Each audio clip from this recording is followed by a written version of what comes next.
نرجع للموضوع الأساسي والموضوع النهارده، وده الخبر الرئيسي النهارده، هو إيقاف عصام الحضري. الخبر زي ما قلته لكم أقوله لكم تاني. قررت لجنة فض المنازعات بالفيفا في اجتماعها أمس الخميس 16 إبريل إيقاف عصام كمال الحضري لاعب سيون السويسري 4 أشهر بداية من شهر أغسطس المقبل، وتغريمه مبلغ 900 ألف يورو، وحرمان نادي سيون من تسجيل وبيع وشراء أي لاعب خلال فترتي الانتقال. توقف الآن معايا المستشار حلمي عبد الرازق، المستشار القانوني للنادي الأهلي. سيادة المستشار، السلام عليكم يا فندم. السلام ورحمة الله وبركاته. ازيك يا فندم؟ احمد بيه، ازي حضرتك؟ ازي حضرتك؟ الحمد لله. سيادة المستشار، هذا القرار زي ما موجود في الخبر انه نافذ من 1/8 ان شاء الله، عشان انت عارف حضرتك خلاص فاضل تقريبا اسبوعين ويخلص الدوري حضرتك في اوروبا. ينتهي السيزون 2008-2009. تمام. فما ينفعش يوقفوا دلوقتي وبعدين يستكمل الباقي، لان في حوالي يوقف مع بداية الموسم الجديد. الموسم الجديد، لان في شهر ونص تقريبا حضرتك ما بين كل دوري ودوري، اللي هي في الراحة السلبية بالنسبة للفرق. تمام. سيادة المستشار، ال 900 ألف يورو مين اللي يدفعهم، النادي ولا الحضري؟ لا، هو انا هنقيس حضرتك لو تفتكر، نرجع بالذاكره لورا الموضوع. اسمه ايه؟ اللاعب ابراهيم سعيد لما ايوه اتحكم عليه بالغرامه حضرتك، الزامه ودفع 1,650,000. انا مش دعوه النادي التاني هيدفع او لا، هو عشان يلعب حضرتك او اي نادي يقيده في قيمته لازم يكون سدد الغرامه المفروض عليه. اي بقى مين اللي هيدفعها؟ اي واحد تاني. يعني انا كنادي اهلي مش مشكلتي، المهم انا عايز 900 ألف يورو. بالظبط كده. وبعدين انا كاهلي من حقي ان انا اعترض على كده يا احمد بيه. انا من حقي ان انا اعترض على هذا الحكم. يعني 900,000 ده يعني السبب ايه؟ هو قليله جدا حضرتك، قليله جدا، قليله جدا جدا طبعا. يعني لا توازي حضرتك قيمه الاضرار اللي اصابت النادي الاهلي حضرتك من جراء فسخ اللاعب، وانه يمشي حضرتك بدون اي مقدمات، وانه يعمل اللي هو عايزه. يعني طبعا اي لاعب في الدنيا او اي تعاقد ما بين اثنين من حق اي طرف منهم ان يفسخ، بس عليه انه يتحمل تبعات الفسخ. تمام.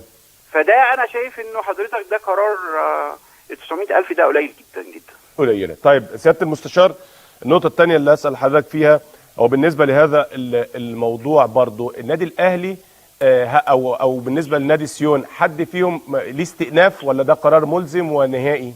لا، من حق اي طرف حضرتك. الو، ايوه يا فندم، مع حضرتك. من حق اي طرف حضرتك يرجع للكاس حضرتك، للمحكمه الدوليه الرياضيه. اذا في استئناف. اي طرف فيه. يعني اللي عايز، انا كاهلي ممكن اروح حضرتك ما اكتفيش بهذا القرار واقول والله ان هذه القيمه لا تساوي قيمه الاضرار اللي اصابتني. تمام. ونفس القصه بالنسبه للسيون، تقول لك والله انا بعترض، انا بطعن على هذا القرار وانا عايز حكم تاني. تمام. ونفس القصه للاعب. واذا بالتالي يبقى بعد كده، بعد الاستئناف، بيبقى الحكم النهائي. هو ما فيش بقى استئناف حضرتك، ما بيبقاش استئناف. ده احنا حضرتك بنروح الكاس عشان يصدر قرار نهائي فيها من المحكمه الدوليه الرياضيه. تمام. طيب سياده المستشار، بالنسبه للنادي الاهلي، انت حضرتك قلت لي من وجهه نظر حضرتك ان المبلغ ده يعتبر ضئيل جدا بالنسبه للمشاكل اللي حصلت نتيجه سفر الحضري وتركه النادي. الاضرار اللي اصابت النادي الاهلي نتيجه تركه دون ان يعبأ بمصلحه النادي حضرتك في وقت كان كريتيكال جدا بالنسبه لبدايه الدوري، يعني حاجات كتيره جدا جدا. فكان طبعا تصرف منه غير مقبول. تمام. فاضطرينا ان احنا ناخد معاه اجراء قانوني، وزي ما شفت النهارده حضرتك صدر القرار دون. ويعني لعل يكون عايزه يعني بقيه اللعيبه حضرتك، لاي لاعب تسول له نفسه سيان بقى في الاهلي او في اي نادي تاني، انه لا يسلك مثل هذا السلوك يعني. تمام. طب برضو سياده المستشار، ال 900 ألف يورو دول ليه؟ حتى لو هم اللي هيدفعوا، انا هفترض ان هم اللي هيدفعوا، هل ليهم حد معين او وقت معين يدفعوا فيه؟ طبعا. ما هو انت حضرتك النهارده لما بتوقع جزاء، اي جزاء إن كان، لازم بيكون فوريه التنفيذ. تمام. بعد ما هذا القرار او الحكم يستقطع جميع طرق الطعن عليه. تمام. فبمجرد ما يبقى يتحسن هذا القرار ويبقى نهائي حضرتك، يتعين دفعهم، والا ما يتمش قيد اللاعب او النادي اللي اخطأ. يعني بيبقى في مده محدده للمبلغ ده يدفع فيه. طبعا. وبتتحدد رسمي للطرفين. طبعا، اكيد طبعا. لو ما اتدفعوش الايقاف بيزيد. مش هيتأيد. مش هيتأيد طبعا.